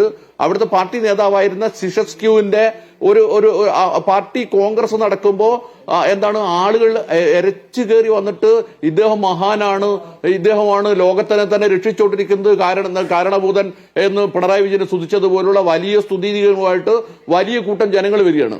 പക്ഷെ അത് കഴിഞ്ഞ് ഒരാഴ്ച കഴിഞ്ഞപ്പോഴാണ് ജനങ്ങൾ കലാപത്തിന് ഇറങ്ങിയിട്ട് ഇയാളുടെ സിസസ്ക്യൂവിനെതിരായിട്ട് ആളുകൾ കയ്യിൽ കിട്ടിയ ആയുധങ്ങളുമായി അയാളെ ആക്രമിക്കാൻ ഓടി നടക്കുന്ന അവസ്ഥ ലോകത്തുണ്ടായത്. ഒരു ആഴ്ചകൾ തമ്മിലേ ഈ വ്യത്യാസമുള്ളൂ. നിങ്ങൾ നോക്കിയാൽ നമ്മൾ കണ്ടുകൊണ്ടിരിക്കുന്നത് അത്തരമൊരു ചിത്രമാണ്. കേരളത്തിലെ വ്യവസ്ഥാപിത കമ്മ്യൂണിസ്റ്റ് പാർട്ടിയായിട്ടുള്ള CPM വലിയ തോതിൽ തകർച്ചയെ നേരിട്ടുകൊണ്ടിരിക്കുന്നതിന്റെ, രാഷ്ട്രീയമായി അതിന് മുന്നോട്ട് പോകാൻ കഴിയാത്തതിന്റെ ലക്ഷണങ്ങൾ നമ്മുടെ മുമ്പിൽ പ്രകടമാണ്. എന്തുകൊണ്ട് ഇത് സംഭവിക്കുന്നു നോക്കിയാൽ നമ്മൾ കൂടുതൽ അന്വേഷിച്ചു പോകേണ്ട പ്രശ്നമൊന്നുമില്ല. ഈ രാഷ്ട്രീയ പ്രശ്നങ്ങൾ അവിടെ നിൽക്കട്ടെ, CPIന്റെ കാര്യങ്ങൾ നിൽക്കട്ടെ. ഞാനൊരു ചെറിയ ഉദാഹരണം നിങ്ങളോട് പറയാം. CPMനെ ആളുകൾ എങ്ങനെയാണ് കാണുന്നത്? ഇപ്പൊ കഴിഞ്ഞ ദിവസം ഒരു ആരോപണം ഉയർന്നു വന്നു. CPM-ന്റെ പ്രധാനപ്പെട്ട സൗധങ്ങൾ പണിയുന്നതിന് അത് അദാനിയുടെ പണം വാങ്ങിയിട്ടാണ് ഉണ്ടാക്കിയത് എന്നൊരാക്ഷേപം വന്നു. ആ ആക്ഷേപത്തോട് കേരളത്തിൽ CPM ഉൾപ്പെടെയുള്ള അല്ലെങ്കിൽ കേരളത്തിലെ ജനങ്ങൾ എങ്ങനെയാണ് പ്രതികരിച്ചത്? പണ്ട് ഒരു കുറച്ച് വർഷങ്ങൾക്ക് മുമ്പാണെങ്കിൽ ഇത്തരം ഒരു ആക്ഷേപം ഉയർന്നു വന്നാൽ ജനങ്ങൾ ഒന്നിച്ചു പറയും, അതൊക്കെ വെറുതെ പറയാണ്, CPM അങ്ങനെയൊന്നും ചെയ്യുന്ന പാർട്ടിയല്ല എന്ന് പറയും. പക്ഷെ ഇന്ന് അങ്ങനെ പറയില്ല. ഞാൻ അദാനിയോട് കാശ് വാങ്ങിച്ചു എന്ന് പറയല്ല, ഒരുപക്ഷെ കാശൊന്നും വാങ്ങിച്ചിട്ടുണ്ടാവില്ല, അല്ലെങ്കിൽ വാങ്ങിച്ചു എനിക്ക് അറിഞ്ഞുകൂടാ. പക്ഷേ ഒരു കാര്യമാണ്, ഇത് പറയുമ്പോൾ ജനങ്ങൾ ഇന്ന് കേരളത്തിലെ മനുഷ്യരെങ്ങനെയാണ് കരുതുന്നത്? കേരളത്തിൽ ചിലപ്പോൾ ഉണ്ടാവും, അതൊക്കെ ഇവർ ചെയ്യും. ആ ഒരു അവസ്ഥയിലേക്ക് കമ്മ്യൂണിസ്റ്റ് പാർട്ടിയുടെ നിലവാരം എന്താണ് പോയി? നിങ്ങൾ നോക്ക്, എന്റെ ജില്ലയിലാണ് ഒരു പാർട്ടി ബ്രാഞ്ച് സെക്രട്ടറി എന്ന് പറഞ്ഞാൽ ആരായിരിക്കും? ഒരു പാർട്ടി ബ്രാഞ്ച് സെക്രട്ടറി ഒരു കോറി ഉടമയോട് 2 കോടി രൂപ കൈക്കൂലി ചോദിക്കുന്നത്, അഴിമതി പണം ചോദിക്കുന്നത്. ഇത് കേരളത്തിൽ സംഭവിച്ചൊരു കാര്യമാണ്. ഒരു പാർട്ടി ബ്രാഞ്ച് സെക്രട്ടറിയാണ്, രാജ്യത്തിന്റെ ഒരു അതാണ്. നമുക്ക് അയാളെ കുറ്റപ്പെടുത്താൻ പറ്റുമോ? നമ്മൾ അയാളെ കുറ്റപ്പെടുത്തുന്നത് എങ്ങനെയാണ്? ഈ പാർട്ടിക്കകത്ത് സംഭവിച്ചുകൊണ്ടിരിക്കുന്ന അയാൾ കാണുകയാണ്. CPM-ന്റെ പോളിറ്റ് ബ്യൂറോയിലും ഒക്കെ ഉള്ള ആളുകളെ അദ്ദേഹം കാണുകയാണ്. ഇപ്പൊ ഞാനൊരു ഉദാഹരണം പറഞ്ഞാൽ, നമ്മുടെ പിണറായി വിജയന്റെ മകൾക്കെതിരായി ഉയർന്നു വന്ന ആക്ഷേപം, അതുപോലെ തന്നെ പിണറായി വിജയനെതിരായിട്ട് ആ റിപ്പോർട്ടിന്റെ ഭാഗമായി വന്നിട്ടുള്ള ഭാഗങ്ങൾ, ആ 2 ഭാഗങ്ങൾ മാത്രം നിങ്ങൾ എടുത്തു വെക്കുക. ഇപ്പോ അദ്ദേഹത്തിനെതിരായിട്ട് ഇന്ത്യയിൽ ഒരു അന്വേഷണ സംവിധാനത്തിന് കേസെടുക്കുന്നതിന് പരിമിതികളുണ്ടാവും. കാരണം ഈ കർത്ത എന്ന് പറയുന്ന മനുഷ്യൻ പിണറായി വിജയന് കുറെ പണം കൊടുത്താൽ, അല്ലെങ്കിൽ പിണറായി വിജയന്റെ മകൾക്ക് പണം കൊടുത്താൽ, അതിനെക്കുറിച്ചൊക്കെ അത് അവർ തമ്മിലുള്ള ഇടപാടാണ്. ഒരു കേസ് അതിനകത്ത് നിൽക്കുന്നതിന് എന്താണ് സാധ്യത എന്നുള്ള പ്രശ്നമുണ്ട്. ഒരുപക്ഷെ കള്ളപ്പണം വെളുപ്പിക്കലുമായി ബന്ധപ്പെട്ട ഒരു കേസ് നിൽക്കുമായിരിക്കാം. അതല്ലാത്ത മറ്റു പ്രശ്നങ്ങൾ, അതായത് സാങ്കേതികമായി ആ ഒരു പ്രശ്നങ്ങളിൽ പിണറായി വിജയനെതിരായിട്ടോ അല്ലെങ്കിൽ വീണയ്ക്കെതിരായിട്ടോ ഒക്കെ നടപടിയെടുക്കാൻ ബുദ്ധിമുട്ടുണ്ടാവും. പക്ഷെ അതിനപ്പുറത്ത് ഈ പാർട്ടിക്ക് ഒരു കേന്ദ്ര കമ്മിറ്റിയില്ലേ? ആ കേന്ദ്ര കമ്മിറ്റിയിൽ അംഗമല്ലേ പിണറായി വിജയൻ? ഇത്രയും രൂക്ഷമായ ആരോപണം ഉയർന്നു. ആരോപണമല്ല, ഇന്ററിം സെറ്റിൽമെന്റ് ബോർഡിന്റെ റിപ്പോർട്ടിനകത്ത് വളരെ കൃത്യമായി എഴുതി വെച്ച കാര്യങ്ങളാണ്.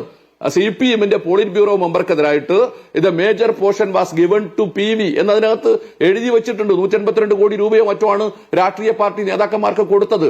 ആ രാഷ്ട്രീയ പാർട്ടി നേതാക്കന്മാർക്ക് കൊടുത്തതിൽ കോൺഗ്രസ് ഉണ്ട്, മാധ്യമപ്രവർത്തകരുണ്ട്, ഒക്കെ ഉണ്ട്, നിൽക്കട്ടെ. പക്ഷെ ആ റിപ്പോർട്ടിന്റെ ഭാഗമായി പറയാണ്, ഈ 182 കോടിയുടെ major portion was given to PV. ഇത്തരം ഒരു റിപ്പോർട്ട് വന്നാൽ അതിനകത്ത് കോടതി എന്ത് നടപടി സ്വീകരിക്കുന്നു, അല്ലെങ്കിൽ മറ്റാരെങ്കിലും നടപടി സ്വീകരിക്കുന്നു നിൽക്കട്ടെ. ഈ CPM എന്ന് പറയുന്ന രാഷ്ട്രീയ പാർട്ടിക്ക് ജനങ്ങളോട് ഇതിൽ നടന്ന കാര്യങ്ങൾ എന്താണെന്ന് കൃത്യമായി പറയാനാവശ്യ ഒരു ബാധ്യതയില്ലേ? അവരത് പരിശോധിക്കണ്ടേ?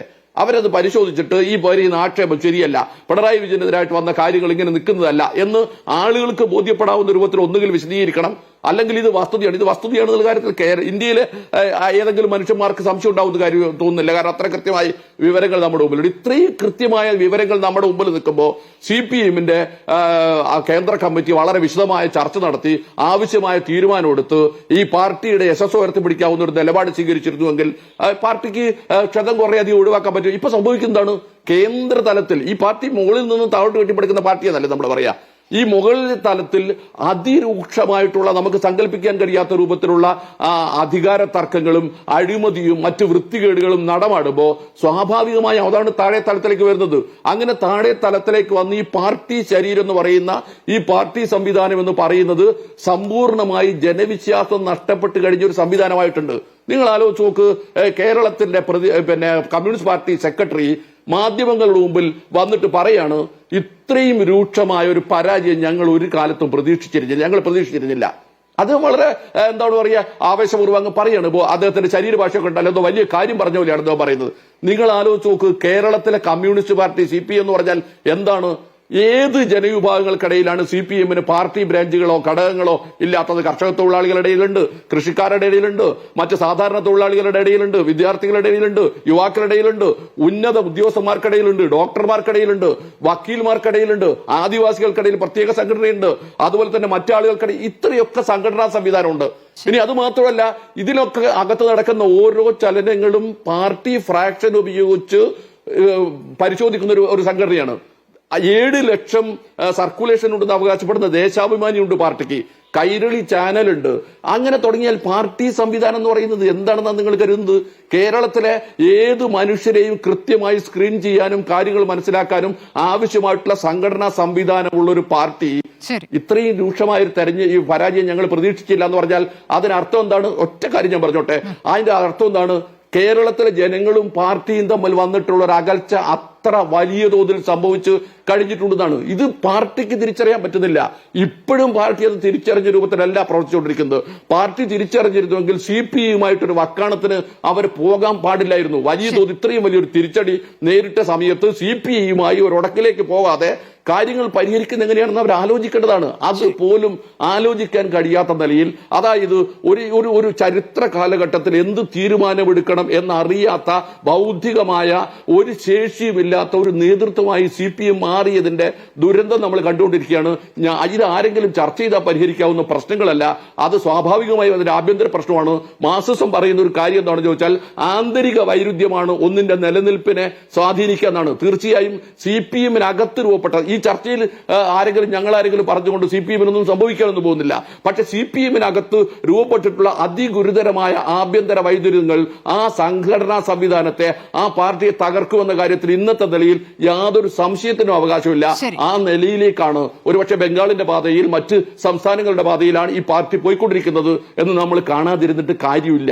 ശരി ഡോക്ടർ സെബാസ്റ്റ്യൻ പോൾ, ഈ തെരഞ്ഞെടുപ്പിൽ BJP പ്രതിനിധികൾ കൂടി നിയമസഭയിലേക്ക് വന്ന തെരഞ്ഞെടുപ്പാണെന്ന പ്രത്യേകത കൂടിയുണ്ടല്ലോ. ആത്യന്തികമായി ഈ പാർട്ടി നശിച്ചു പോകരുത് എന്നാഗ്രഹിക്കുന്നവരാണ് നമ്മളെല്ലാവരും തന്നെ. അപ്പോൾ ഇതൊരു അപകടാവസ്ഥയാണ് എന്ന വിലയിരുത്തൽ പുറത്തേക്ക് കാണിക്കുന്നില്ല എങ്കിലും നേതൃത്വത്തിനുണ്ട് എന്ന് തന്നെ കരുതണ്ടേ? ഇപ്പോൾ കഴിഞ്ഞ സംസ്ഥാന കമ്മിറ്റിയിലേക്ക് പോളിറ്റ് ബ്യൂറോയിൽ നിന്നും നിരീക്ഷകർ എത്തുകയാണ്. 3 പേർ എത്തുന്നുണ്ട്. ഇവിടുത്തെ സ്ഥിതിഗതികൾ നിരീക്ഷിക്കാനായി തന്നെ എത്തുകയാണ്. ഇപ്പോൾ ചേർന്ന കേന്ദ്ര കമ്മിറ്റി വളരെ നേരത്തെ ചേരുന്നു. ഇനിയിപ്പോൾ ചേരാൻ പോകുന്ന സംസ്ഥാന കമ്മിറ്റിയും പ്രധാനമാണ്. അപ്പോൾ ആ നിലയ്ക്ക് നോക്കുമ്പോൾ അതിൻ്റെ ഒരു ഗൗരവം പുറത്തേക്ക് കാണിക്കുന്നില്ല എങ്കിൽ കൂടിയും അവർ ഉൾക്കൊള്ളുന്നു എന്നുള്ളതല്ലേ? സാധാരണഗതിയിൽ ഇങ്ങനെ ഒരു പിഴവ് പറ്റി, ഞങ്ങളുടെ പിഴവ് ഇതാണ് എന്ന് പറയുന്ന ഒരു പതിവ് CPM-ന് ഇല്ലല്ലോ. ഇതാണ് ഞങ്ങളുടെ പിഴവ് എന്ന്. ഇപ്പോൾ നേതാക്കൾക്ക് ധാർഷ്ട്യം സംഭവിച്ചു എന്ന് ഈ നേതാക്കൾ തന്നെ പുറത്തേക്ക് പറയാനുള്ള സാധ്യതയും കുറവാണല്ലോ. പക്ഷെ അകത്ത് ആ ഒരു വിലയിരുത്തൽ നടക്കാതിരിക്കുമോ? അങ്ങനെ നടന്നു കഴിഞ്ഞാൽ ആത്യന്തികമായി ഇല്ലാതാകും, ഇവിടെ നിന്നും ഇല്ലാതാകുമെന്നുള്ളൊരു ആശങ്ക സ്വാഭാവികമായി നേതാക്കൾക്കുണ്ടാകുമല്ലോ.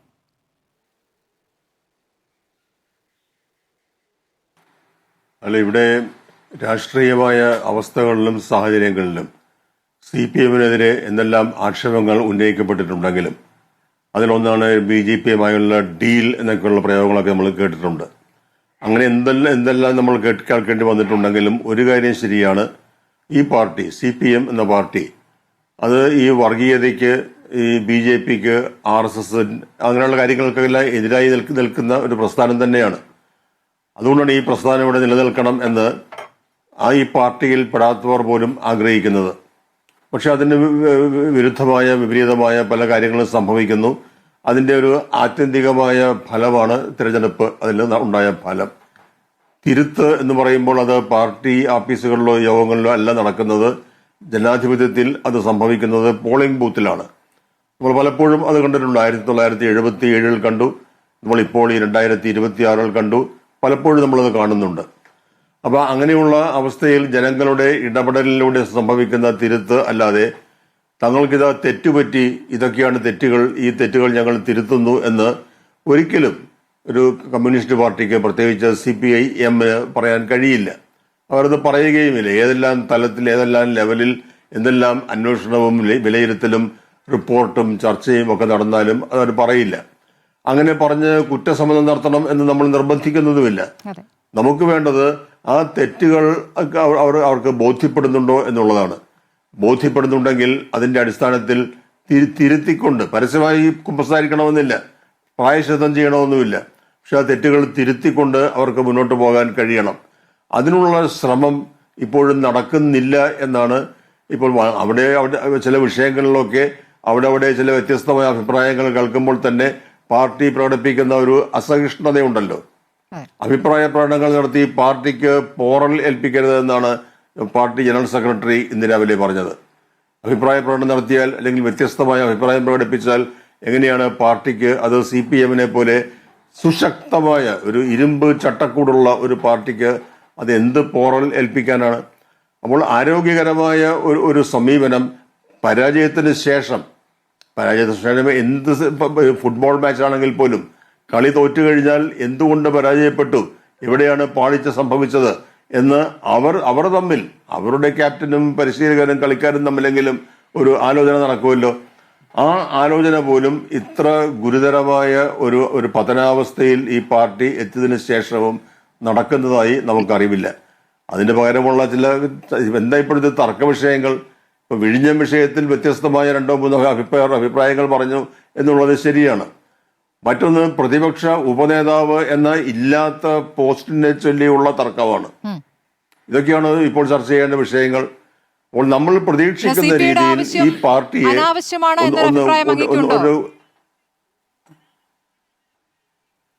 അല്ല, ഞാനത് പറഞ്ഞില്ല. കാരണം അത് അങ്ങനെ വാസ്തവത്തിൽ ഞാൻ പറഞ്ഞത് ഈ പ്രതിപക്ഷ ഉപനേതാവ് എന്ന ഒരു പദവി അതിപ്പോൾ ഏതായാലും നിലവിലില്ലല്ലോ. കഴിഞ്ഞ പ്രാവശ്യം അതില്ലായിരുന്നു, ഒരിക്കൽ ഉണ്ടായിരുന്നു എന്നുള്ളതാണ് കീഴ്വഴക്കം എന്ന നിലയിൽ പിണറായി വിജയൻ ചൂണ്ടിക്കാണിക്കുന്നത്.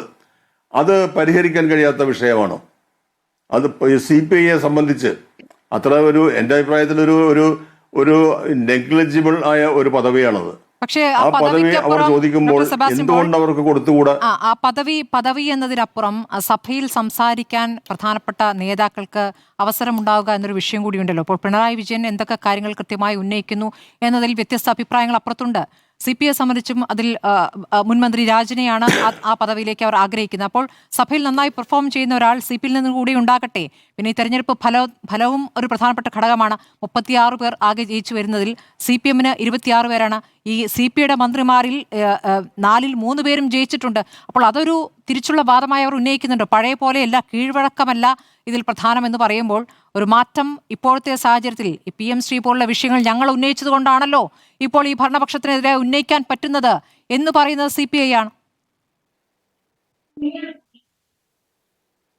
അല്ല, ഈ വിഷയം CPIയുടെ ആവശ്യത്തെക്കുറിച്ച് എനിക്ക് വിപരീതമായ ഒരു നെഗറ്റീവായ നിലപാടില്ല. ഞാൻ പറഞ്ഞത് ആ പദവി അത്ര വലിയ അഭികാമ്യമായ ഒരു പദവിയൊന്നുമല്ല, വിട്ടുകൊടുക്കില്ല എന്ന് പറയത്തക്ക രീതിയിൽ. പ്രതിപക്ഷ നേതൃസ്ഥാനം CPI ചോദിച്ചിരുന്നെങ്കിൽ നമുക്കത് പറയാമായിരുന്നു. പക്ഷെ അങ്ങനെ ഒരു ആവശ്യം അവർ ഉന്നയിച്ചപ്പോൾ അവർ ചെയ്യാൻ പോകുന്നത് എന്തായിരിക്കും? ഈ പിണറായി വിജയന്റെ മന്ത്രിസഭയിൽ മന്ത്രിയായിരുന്ന ഒരു അംഗത്തെ ഉപനേതാവായി അവർ അയക്കും. അത് പ്രതിപക്ഷ നേതാവ് എന്ന നിലയിൽ പിണറായി വിജയന് ഒരു സഹായം ആയിത്തീരുകയും ചെയ്യും. പക്ഷെ അത് നൽകുന്നില്ല എന്ന് മാത്രമല്ല, അവരെ ഒരു CPIയെ ഒരു ശുണ്ഠി പിടിപ്പിക്കത്തക്ക രീതിയിൽ ചില പദപ്രയോഗങ്ങളും വാക്കുകളും ഒക്കെ വരികയും ചെയ്യുന്നു. അത് ഏത് അവസ്ഥയിലാണ്? ഞാൻ പറഞ്ഞു വന്ന അതായിരുന്നു, ആ പോയിന്റ് ആയിരുന്നു. ഇപ്പോൾ പാർട്ടി എത്തി നിൽക്കുന്ന ഈ അവസ്ഥയിൽ പോലും അവരുടെ കൂടെയുള്ള ഒരു സഖ്യകക്ഷി, ആ സഖ്യകക്ഷി ഒരു ന്യായമായ ആവശ്യം ഉന്നയിക്കുമ്പോൾ അതിനുള്ള ഒരു മറുപടി നൽകാൻ പോലും, ഉചിതമായ രീതിയിലുള്ള മറുപടി നൽകാതെ അവിടെയും ഈ ധാർഷ്ട്യത്തിന്റെ ഭാഷയിൽ സംസാരിക്കാൻ തയ്യാറായി നിൽക്കുന്ന ഒരു പ്രതിപക്ഷ നേതാവ്, അവിടെയൊക്കെയാണ് പ്രശ്നങ്ങളുള്ളത്. ആ പ്രശ്നങ്ങൾക്ക് എന്താ പരിഹാരം ഉണ്ടാക്കാൻ കഴിയുക? ഇനിയിപ്പോൾ പിണറായി വിജയനെ നന്നാക്കി അദ്ദേഹത്തിന്റെ മുഖവും മുഖഭാവവും ശരീരഭാഷയും ഒക്കെ നന്നാക്കിയിട്ടൊന്നും മുന്നോട്ട് പോകേണ്ട കാര്യം കേരളത്തിലെ ജനങ്ങൾക്കോ പാർട്ടി പ്രവർത്തകർക്കോ ഇല്ല. അവർക്ക് വേണ്ടത് ഇന്നത്തെ അവസ്ഥയിൽ നിന്ന് ഈ പാർട്ടിയെ എപ്രകാരം സമുദ്ധരിച്ച് അടുത്ത തെരഞ്ഞെടുപ്പ് വരുമ്പോൾ, അടുത്ത തെരഞ്ഞെടുപ്പ് എന്ന് പറഞ്ഞാൽ 5 കൊല്ലം കാത്തിരിക്കേണ്ടി വരുമെന്ന് ഞാൻ കരുതുന്നില്ല. 3-ാം വർഷം തെരഞ്ഞെടുപ്പ് വന്നേക്കാം. അങ്ങനെയുള്ള വാർത്തകളൊക്കെ ഡൽഹിയിൽ നിന്ന് വരുന്നുണ്ട്, ഒറ്റ തെരഞ്ഞെടുപ്പ് എന്നുള്ളതൊക്കെ. അപ്പൊ അങ്ങനെയുള്ള ഒരു അതിനിർണായകമായ അവസ്ഥയിലും സാഹചര്യത്തിലും എത്തി നിൽക്കുമ്പോൾ അതിനെ ഫലപ്രദമായി കൈകാര്യം ചെയ്യുന്നതിനുള്ള ആത്മാർത്ഥമായ പരിശ്രമം പാർട്ടിയിൽ നിന്ന് CPI നേതൃത്വത്തിൽ നിന്ന് ഉണ്ടാകുന്നില്ല എന്ന് ഖേദപൂർവ്വം. സർക്കാരിനെതിരെ നിരവധി വിഷയങ്ങൾ വരുമ്പോൾ ആ വിഷയങ്ങൾ ഒരുമിച്ച് ഉന്നയിക്കേണ്ടതുണ്ട്. അങ്ങനെ ഉന്നയിക്കാൻ LDF യോഗം ചേരേണ്ടതുണ്ട്. ആ യോഗം ഈ തെരഞ്ഞെടുപ്പിന് ശേഷം ഈ 1.5 മാസത്തിനിടയ്ക്ക് ചേർന്നിട്ടില്ല എന്നൊരു പ്രധാനപ്പെട്ട വിഷയമാണല്ലോ. അപ്പോൾ ഈ ഒറ്റയ്ക്ക് CPM ഉന്നയിച്ച വിഷയമാണ് വിഴിഞ്ഞം. ആ വിഴിഞ്ഞം വിഷയം അവസാനം ഇപ്പോൾ എത്തി നിൽക്കുന്ന എവിടെയാണ് നമ്മുടെ മുന്നിലുണ്ട്. പരസ്പര വിരുദ്ധമായ പ്രതികരണങ്ങൾ നടത്തുന്നു. ഇപ്പോൾ ഉന്നയിച്ച ആരോപണങ്ങളിൽ നിന്ന് പിന്നാക്കം പോകുന്ന സ്ഥിതി കൂടി നമ്മുടെ മുന്നിലുണ്ട്. അപ്പോൾ ഈ LDF ചേരുന്നില്ല എന്ന വിഷയത്തിൽ CPM മാത്രമാണോ പ്രതിക്കൂട്ടിലാകുന്നത്? CPI ഉന്നയിച്ചിരിക്കുന്ന ആവശ്യം, ആ ആവശ്യത്തെ അങ്ങ് എങ്ങനെയാണ് കാണുന്നത്? പ്രതിപക്ഷ ഉപനേതൃ പദവി. ഇല്ല, CPI കഴിഞ്ഞ കുറക്കാലമായിട്ട് നമ്മുടെ നാട്ടില് അതിന്റെ മുതിർന്ന വലിയ അനുഭവ സമ്പത്തുണ്ടായ നേതാക്കന്മാരൊക്കെ പോവുകയും ഈ പറയുന്ന ബിനോയ് വിശ്വം സെക്രട്ടറി ആവുകയും ചെയ്തതിന് ശേഷം CPMന്റെ ഒരു സെക്കൻഡ് ഫിഡിലായിട്ടാണ് വർക്ക് ചെയ്യുന്നത്. നമ്മളെ മുമ്പിൽ ആകെ ഒറ്റ സമയത്ത് മാത്രമാണ് അവർ ആർജവം കാണിച്ചത്. അത് PM ശ്രീയുടെ കാര്യത്തിൽ മാത്രമാണ്. അത് PM ശ്രീ മാത്രം വെച്ചിട്ടാണോ വേറെന്തോ വെച്ചിട്ടാണെന്നുള്ള കാര്യങ്ങളൊക്കെ പിന്നീട് നമുക്ക് അറിയാൻ പറ്റുമായിരിക്കും. അപ്പോ ഇങ്ങനെ ഒരു സെക്കൻഡ് ഫിഡിൽ എന്ന് പറഞ്ഞാൽ ഇയാളുടെ വിശ്വസ്ത വിധേയനാണ്, പിണറായി വിജയന്റെയും CPMന്റെയും വിശ്വസ്ത വിധേയനായി പെരുമാറിയിട്ടുള്ള ഒരു പാർട്ടിയാണ് CPI. അപ്പൊ ആ പാർട്ടിയുടെ വ്യക്തിത്വം CPM-നെന്നല്ല, പിണറായി വിജയൻ അടിയറ വെച്ചു. കാരണം ഞാൻ കേട്ടെടുത്തോളം കഴിഞ്ഞ 5 വർഷത്തെ മന്ത്രിസഭയിൽ പിണറായിയുടെ ഏറ്റവും വിശ്വസ്തനായ ഒരു മന്ത്രിയായിരുന്നു തൃശ്ശൂർക്കാരനായിട്ടുള്ള K. രാജൻ. അപ്പൊ പിന്നെ എങ്ങനെയാണ് നിങ്ങൾക്ക് ബാർഗെയിൻ ചെയ്ത് നിൽക്കാം? നിങ്ങൾക്ക് എങ്ങനെയാണ് വിലപേശാൻ പറ്റിയ ഒരു സ്ഥാനത്തിന് വേണ്ടിയിട്ട്? നിങ്ങൾക്ക് എന്ത് വിലയാ ഉള്ളത്? കേരളത്തിൽ ഞാൻ ചോദിക്കട്ടെ, CPM അനുഭവിക്കുന്ന പ്രശ്നം നമ്മളല്ലേ പറയുന്നത്? പിണറായി വിജയന്റെ മുമ്പിൽ നിവർന്നു വന്നിട്ട് സംസാരിക്കാൻ ശേഷിയുള്ള ഒരു നേതാവ് CPM-ന്റെ അകത്തുണ്ടായിരുന്നുവെങ്കിൽ CPM ഇപ്പോഴത്തെ അവസ്ഥയിൽ എത്തൂലല്ലോ. തെരഞ്ഞെടുപ്പ് തോൽവിയുടെ പ്രശ്നം മാത്രമല്ല, അതിനുശേഷം നമ്മൾ കണ്ടുകൊണ്ടിരിക്കുന്ന ഈ അവസ്ഥയിൽ എത്തില്ലല്ലോ. നിങ്ങൾ സെക്രട്ടേറിയറ്റിലെ ലിസ്റ്റൊക്കെ നമ്മളൊന്ന് ആലോചിച്ച് നോക്കണം. കേരള പാർട്ടി സെക്രട്ടേറിയറ്റില് ഞാൻ അതിൽ വിചാരിച്ചു, ഇപ്പൊ നിങ്ങളുടെ മാധ്യമങ്ങളൊക്കെ ചേർന്ന് അവതരിപ്പിക്കുന്ന വലിയ ബുദ്ധിജീവി നേതാവുണ്ട് സ്വരാജ്. അയാള് മത്സരിച്ചിരുന്നല്ലോ നിലമ്പൂരിൽ, അങ്ങേരുടെ നാട്ടിൽ ഒരു ഉപതെരഞ്ഞെടുപ്പില്. അങ്ങനെ അക്കാലത്ത് പൊതുജനങ്ങളോട് പറഞ്ഞൊരു കാര്യമില്ലേ, 35 ലക്ഷത്തിന്റെ കാറിലാണ് സഞ്ചരിക്കുന്ന ആരോപണം വന്നപ്പോ അതിനെ ന്യായീകരിച്ചു അയാള്. എന്ത് കൊള്ളരുതായ്മയും ന്യായീകരിക്കുന്നതും മണ്ടത്തരമാണെന്ന് ഭൂമിയിൽ എല്ലാവർക്കും അറിയില്ലേ? അപ്പൊ 35 ലക്ഷത്തിന്റെ കാറിൽ സഞ്ചരിക്കുന്ന മാത്രമല്ല, അത് പരസ്യമായി ന്യായീകരിച്ചപ്പോ 2 നാട്ടുകാർ മത്സരിച്ചപ്പോ നാട്ടുകാർ വിചാരിച്ചു ഇയാളെക്കാൾ എത്രയോ സമ്പന്നനായിട്ടുള്ള, എന്നാൽ വളരെ വിനയത്തോടെ ജനങ്ങളുടെ പ്രശ്നങ്ങളിൽ ഇടപെടുന്ന ആര്യാടൻ ഷൗക്കത്തിനെ ജയിപ്പിച്ചാൽ മതി എന്ന് നിലമ്പൂരുകാർ തീരുമാനിച്ചു. ഒരു പശ്ചാത്താപ സൂചകമായ ഒരു വാക്യം ഈ പാർട്ടിയിൽ നിന്നോ ഈ പ്രത്യേക വ്യക്തി, അതിനുശേഷം ഇപ്പൊ ഇലക്ഷൻ തോറ്റതിന് ശേഷം അദ്ദേഹം പറഞ്ഞുകൊണ്ടിരിക്കുന്ന കാര്യങ്ങൾ കേട്ടാൽ കുട്ടികൾ ചിരിക്കും. അപ്പൊ ഞാൻ പറയുന്നത് ഇങ്ങനെയുള്ള ഒരു CPM-ന്റെ കീഴിൽ, അതാണ് ഞാൻ പറഞ്ഞത്, ഒരു ഇടത് ഭരണം അർഹിക്കുന്നില്ല ഇവിടുത്തെ ജനത എന്നാണ് പറഞ്ഞത് അദ്ദേഹം. ഇടത് ഭരണം അർഹിക്കുന്നില്ല എന്ന് അതാണല്ലോ ഇത് ഇടത് ഭരണമാണെന്ന് അങ്ങേര് പറയണ്ടേ ആദ്യം? അങ്ങേര് 35 ലക്ഷത്തിലെ കാറിൽ സഞ്ചരിക്കുന്നതിനെ ഒരു തെരഞ്ഞെടുപ്പിന്റെ മധ്യത്തിൽ പരസ്യമായി ന്യായീകരിച്ച അഹങ്കാരിയായ മനുഷ്യനാണ്. ആ ഒരു ഭരണത്തെ ഇടതുപക്ഷ ഭരണം എങ്ങനെയാണ് അങ്ങേർക്ക് വിളിക്കാൻ പറ്റും? നാട്ടുകാർക്ക് വേറെ തീരുമാനിക്കാൻ കഴിയട്ടെ. ഞാനതാണ് VS-ന്റെ ഉദാഹരണം വീണ്ടും പറഞ്ഞാൽ, VS അച്യുതാനന്ദൻ ഇടതുപക്ഷക്കാരനാണെന്നുള്ള കാര്യത്തിൽ കേരളത്തിൽ ഒരാൾക്കും സംശയം ഉണ്ടായിട്ടില്ലല്ലോ. അങ്ങേരുടെ പാർട്ടിക്കാർക്ക് സംശയം ഉണ്ടായിട്ടില്ല എന്ന് മാത്രമല്ല, BJP-ക്കാർക്ക് വരെ സംശയം ഉണ്ടായിട്ടില്ല അങ്ങനെ ഒരു കൃത്യതയുള്ള ഇടതുപക്ഷക്കാരനാണെന്ന്. അതെങ്ങനെയാ വരിക? അത് തന്റെ നിലപാടുകളിലും നയങ്ങളിൽ നിന്ന് ലോകത്തിന് ബോധ്യപ്പെടുന്ന തരത്തിൽ പൊതുജീവിതത്തിൽ എടുക്കുന്ന നിലപാടുകളിൽ നിന്നും നയങ്ങളിൽ നിന്നും വരിക. ഞാൻ പറയുന്നത് ഇത്രയും കൊള്ളരുതാത്ത ഒരു CPM നേതൃത്വത്തിന്റെ സെക്കൻഡ് ഫിഡിലായിട്ട് ഒരു രണ്ടാം കിടയായിട്ട് പ്രവർത്തിച്ചൊന്നുള്ള അത്യാപത്താണ് CPI-ക്കാർ ചെയ്തത്. അതുകൊണ്ടാണ് എന്താണ് നശിക്കുമ്പോൾ സർവനാശം ഉണ്ടാവും. നേരെ മറിച്ച് നമ്മൾ ഓർക്കുന്നില്ലേ, CK ചന്ദ്രപ്പൻ എന്ന് പറയുന്ന സെക്രട്ടറി, വെളിയം ഭാർഗവ് എന്ന് പറയുന്ന സെക്രട്ടറി ഈ പിണറായി വിജയന്റെ ഉരുട്ടുപേട്ട് നടക്കുമായിരുന്നോ?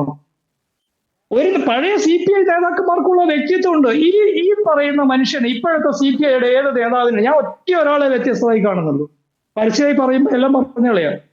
പ്രകാശ് ബാബുവിനെ മാത്രമേ ഞാൻ അതിൽ അങ്ങനെ ശേഷിയുള്ള ഒരാളായിട്ട് CPI വേറൊരു പാർട്ടിയാണെന്നും അതിലൊരു നയവും നിലപാടും ഉണ്ടെന്നും അങ്ങനെ ഒരു സ്ഥലത്ത് നിൽക്കുന്ന വേറൊരു പാർട്ടിയാണ് CPI എന്നുള്ള നിലപാട് കേരളത്തിൽ പ്രദർശിപ്പിച്ചതായിട്ട് ഞാനിപ്പോ കാണുന്ന ഒരാൾ പ്രകാശ് ബാബു മാത്രമാണ്.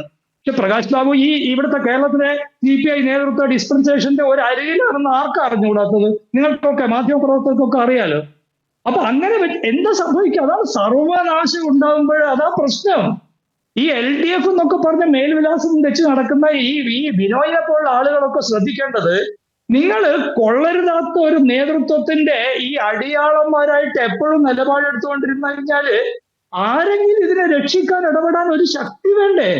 ജനങ്ങൾക്ക് വിശ്വാസം അർപ്പിക്കാൻ ഇത് ഇടതുപക്ഷമാണ്, ഇങ്ങനെ ഇടതുപക്ഷത്തിന്റെ ശബ്ദമാണ്, നിലപാടുള്ള ആളാണെന്ന് വിശ്വസിക്കാനുള്ള ഒരു സാന്നിധ്യം വേണ്ടേ? പഴയ കാലത്ത് 2006, 2011 തോക്കുമ്പോൾ ലോകത്തിന് മുമ്പിൽ ഒരു VS അച്യുതാനന്ദനുണ്ട്, ടവറിംഗ് ആയിട്ടുള്ള ഒരാള്. അതുകൊണ്ട് 2016 തെരഞ്ഞെടുപ്പ് വരുമ്പോ ഉമ്മൻചാണ്ടിയൊക്കെ എത്ര നല്ല ആളായിരുന്നാലും അവരുടെ ഭരണം കുഴപ്പമാണ്. അതുകൊണ്ട് VS ഉണ്ടല്ലോ, അതുമായിട്ട് 140 മണ്ഡലങ്ങളിലും VS-ന്റെ ഫോട്ടോ വെച്ചിട്ട് ജയിച്ചിട്ട് VS-നെ വെട്ടിയിട്ടാണ് മുഖ്യമന്ത്രിയായിട്ട് പിണറായി വിജയൻ വരുന്നത്. അപ്പോ ഞാൻ പറയുന്നത് ഈ CPI ഒക്കെ ചെയ്തിട്ടുള്ള ഒരു അത്യാപത്ത് ഇതാണ്. തങ്ങളൊരു വേറെ പാർട്ടിയാണെന്ന് തെളിയിക്കുന്നതിനുള്ള പണി കഴിഞ്ഞ 5 വർഷത്തിന്റെ ഭരണത്തിന്റെ സൗകര്യങ്ങളാണ് അവർ അനുഭവിച്ചിട്ടുള്ളത്. എന്തെങ്കിലും ഈ ആലസ്യം.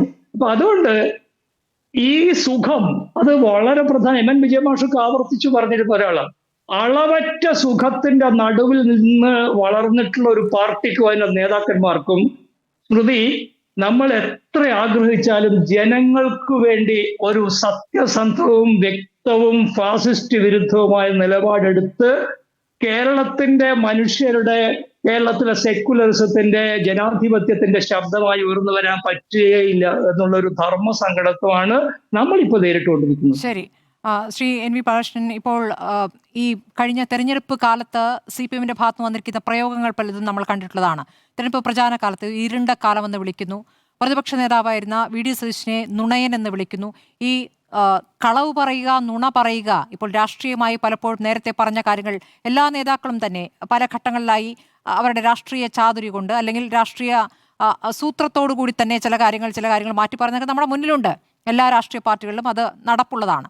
പക്ഷെ ഒരു നുണയൻ എന്ന പ്രയോഗം അത് ഏത് രൂപത്തിലാണത് പ്രതിഫലിച്ചിട്ടുള്ളത്? ഇപ്പോൾ തെരഞ്ഞെടുപ്പാനന്തരം തിരുത്തലിലേക്ക് കടക്കുന്നു എന്നൊക്കെ പറയുമ്പോൾ ഇപ്പോഴും ആ നുണപ്രയോഗം ഇപ്പോഴും തുടരുന്നുണ്ട്.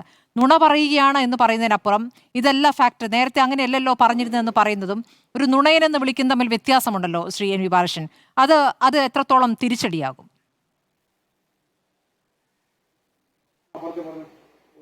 അത് വലിയ തിരിച്ചടി സൃഷ്ടിക്കുമെന്ന കാര്യത്തിൽ സംശയമില്ല. നമ്മുടെ മുമ്പിലുള്ള അനുഭവമാണ്. NMBS നേരത്തെ വളരെ കൃത്യമായി പറഞ്ഞിട്ടുണ്ട്. അത് ഒരു കമ്മ്യൂണിസ്റ്റുകാരന്റെ ഭാഷയുണ്ട്, കമ്മ്യൂണിസ്റ്റുകാർ ജനങ്ങളോട് സംസാരിക്കുന്ന ഒരു രീതിയുണ്ട്.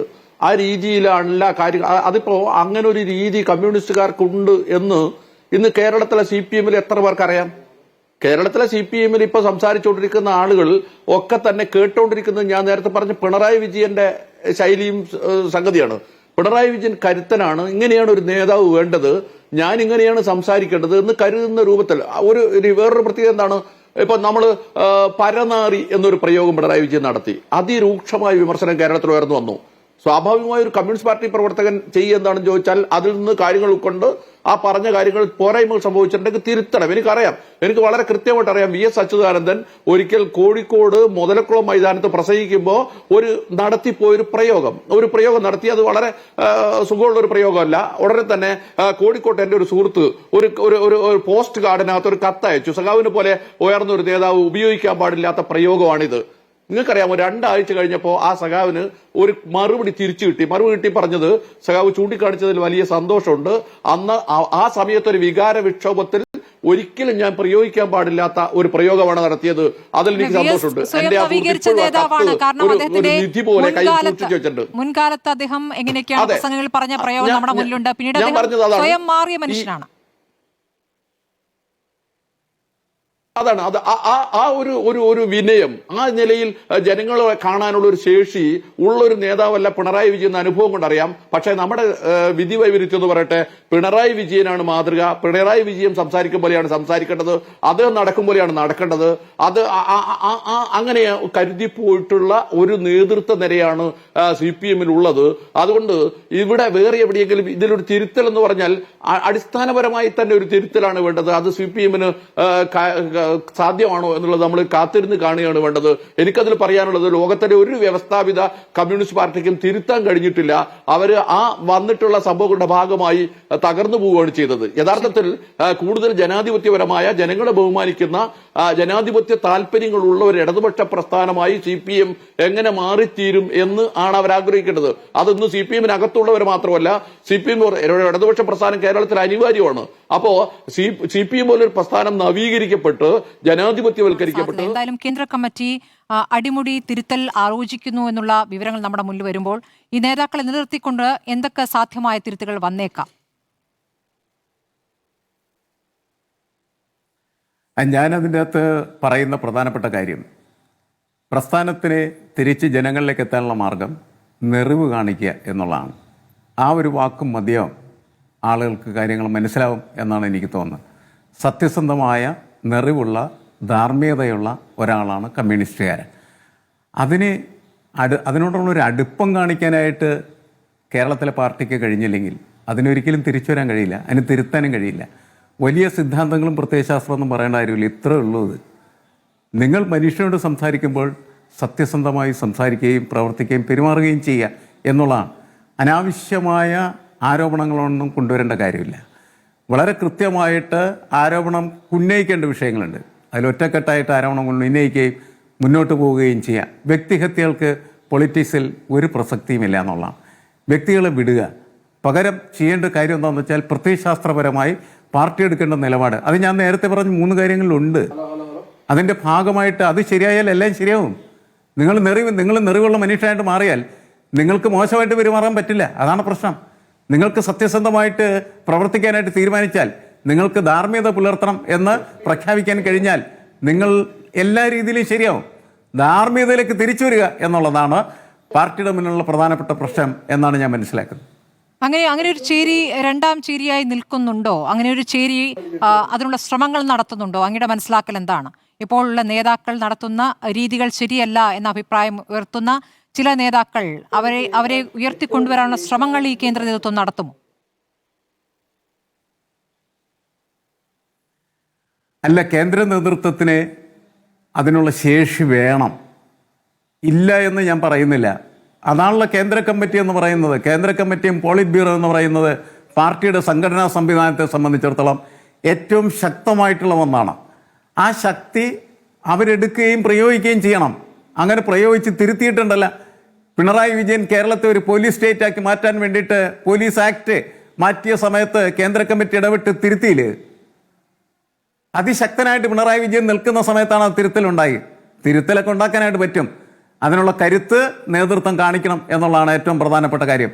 അത് മാത്രമല്ല, നമ്മൾ പറഞ്ഞതുപോലെ ജനങ്ങളോട് സത്യസന്ധമായിട്ട് അവർ സംവദിക്കാൻ തയ്യാറാവണം. ജനങ്ങളെ കേൾക്കുക എന്ന് പറയുന്നത് കമ്മ്യൂണിസത്തിൻ്റെ പ്രധാനപ്പെട്ട ഒരു ആശയമല്ലേ, ജനങ്ങളെ കേൾക്കുക എന്ന് പറയാം. അന്റോണിയോ ഗ്രാംഷിയും മാവോ സേത്തുങ്ങൊക്കെ പറഞ്ഞിട്ടുള്ള ഏറ്റവും പ്രധാനപ്പെട്ട കാര്യം അതല്ലേ. ജനങ്ങളെ കേൾക്കാതെ നിങ്ങൾക്ക് എങ്ങനെയാണ് നിങ്ങളുടെ പാർട്ടിയെ തിരുത്താനായിട്ട് കഴിയുക? അതുകൊണ്ട് ജനങ്ങളെ കേൾക്കുക. അവർ പറയുന്ന കാര്യങ്ങളൊക്കെ ഇപ്പോൾ അവരുടെ ചെവിയിൽ എത്തിയിട്ടുണ്ട്. ഇനി അത് കേൾക്കുകയും പരിഗണിക്കുകയും പ്രവർത്തിക്കുകയും ചെയ്താലേ അതിന് മാറ്റം ഉണ്ടാകും. ശരി, ഡോക്ടർ സെബാസ്റ്റ്യൻ പോൾ, അത്തരത്തിലൊരു മാറ്റത്തിനുള്ള സാധ്യത എന്താണ്? ഇപ്പോൾ ഒരു ഉദാഹരണം, ഇപ്പോൾ പാർട്ടിയിൽ നിന്നും പുറത്തുപോയി, പാർട്ടിയിൽ തുടരാൻ ആഗ്രഹിക്കാതെ പുറത്തുപോയി UDFന്റെ പിന്തുണയോടുകൂടി ജയിച്ച ജി സുധാകരൻ, അവിടെ ജി സുധാകരനും CPM നേതൃത്വം തമ്മിലുള്ള പ്രശ്നവും അങ്ങയുടെ ശ്രദ്ധയിൽപ്പെട്ടിരിക്കും. അതിൽ ജി സുധാകരന്റെ ഭാഗത്തു നിന്ന് വന്നിരിക്കുന്ന പ്രതികരണങ്ങൾ ചിലത് നമുക്ക് അംഗീകരിക്കാൻ പറ്റുന്ന പ്രതികരണങ്ങളല്ല. പക്ഷേ ഒരു പ്രായം ചെന്ന ഒരു നേതാവിനോട് എടുക്കുന്ന സമീപനം, നടത്തുന്ന പ്രതികരണങ്ങൾ എത്രത്തോളം ആശാസ്യമാണ്? അല്ല, ഇവിടെ ഇപ്പോൾ ഒരു ഉപസംഹാരം എന്ന നിലയിൽ പിയേഴ്സൺ പറഞ്ഞ കാര്യങ്ങളോട് പൂർണ്ണമായും യോജിക്കുന്ന ആൾ തന്നെയാണ് ഞാൻ. പാർട്ടിക്ക് ഇപ്പോൾ ആവശ്യം വേണ്ടുന്നത് ആ പറഞ്ഞ നല്ല ഗുണങ്ങളാണ്. പക്ഷെ ആ നല്ല ഗുണങ്ങൾ ഉൾക്കൊണ്ടുകൊണ്ട് പാർട്ടി മുന്നോട്ട് പോയി സ്വയം തിരുത്തി നല്ല പ്രസ്ഥാനമായി മാറും, ഒരു നല്ല ഉത്തമമായ കമ്മ്യൂണിസ്റ്റ് പാർട്ടിയായി മാറും എന്ന് കരുതാൻ കഴിയാത്ത രീതിയിലുള്ള ഒരു പ്രതികരണമാണ് ആലപ്പുഴയിൽ നാസർ എന്ന ജില്ലാ സെക്രട്ടറി, അവരുടെ തന്നെ മുൻ നേതാവ്, ഇപ്പോൾ MLA ആയിരിക്കുന്ന ജി സുധാകരനെതിരെ നടത്തിയിരിക്കുന്നത്. അതിൽ നിന്ന് നമ്മൾ മനസ്സിലാക്കേണ്ടത് എന്താണ്? ആരും ഒന്നും പഠിക്കുന്നില്ല, ആരും ഒന്നും പഠിക്കാൻ തയ്യാറാകുന്നില്ല, ഒരു തിരുത്തും ഒരിടത്തും ഉണ്ടാകാൻ പോകുന്നില്ല എന്നുള്ളത് തന്നെയാണ്. കേരളത്തെ സംബന്ധിച്ച് ഒരു ഒരു ഒരു ഒരു ഗുണപരമായ രാഷ്ട്രീയ മാറ്റം പ്രതീക്ഷിക്കുന്നവർക്ക്, അല്ലെങ്കിൽ ഒരു ഉത്തമമായ ഇടതുപക്ഷ പ്രസ്ഥാനം ഇവിടെ നിലനിൽക്കണം എന്ന് ആഗ്രഹിക്കുന്നവരെ സംബന്ധിച്ച് വളരെ നിരാശയുണ്ടാക്കുന്ന വാക്കുകളും പ്രവൃത്തികളും കമന്റും ഒക്കെയാണ് കേട്ടുകൊണ്ടിരിക്കുന്നത്. ശരി, വളരെ നന്ദി doctor Sebastian Paul, Shri NM Pearson, Umesh Babu, Shri NV Balakrishnan ചർച്ചയിൽ പങ്കെടുത്തതിന്. CPM കേന്ദ്ര കമ്മിറ്റി നാളെ അവസാനിക്കുകയാണ്. വലിയ തീരുമാനങ്ങൾ ഉണ്ടാകുമെന്ന് നമുക്ക് ഉറ്റുനോക്കാം.